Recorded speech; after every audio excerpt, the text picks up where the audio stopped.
Sometimes, what seems like a simple printing error can become a key piece in the history of ideas. In 1525, a Bible published in Zurich included for the first time a printed map of biblical territory. Its creator, the German artist Lucas Cranach the Elder, placed the Mediterranean Sea east of Palestine when it should be west.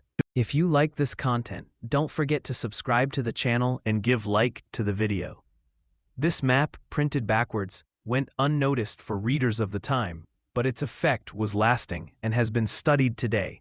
Today, half a millennium later, a study by Professor Nathan MacDonald of Cambridge University reveals that this map not only transformed the way to illustrate the scriptures, it also helped to consolidate a new way of conceiving space, with precise borders, delimited territories, and a direct connection between geography and political power.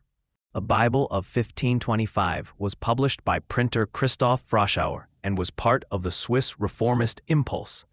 Among its novelties was a map of the Promised Land by Luc Cranach, representing the areas attributed to the 12 tribes of Israel. The map had a remarkable peculiarity. It was reversed in its orientation, with the east and west changed. Despite that error, its impact was considerable. This map set a visual precedent that went beyond the symbolic. According to MacDonald's academic article, this was a turning point in how to represent sacred territory. The Bible was beginning to be seen not only as a spiritual text, but also as a geographical object with political implications.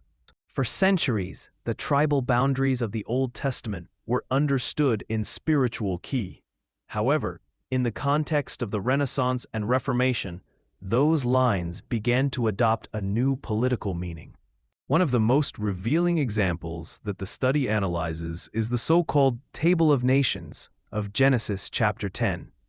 In the Middle Ages, the account was understood as a symbolic narrative, but in modern England, it began to be interpreted literally.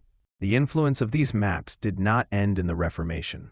MacDonald argues that his legacy remains present in the way that many people today interpret the relationship between religion, territory, and nation.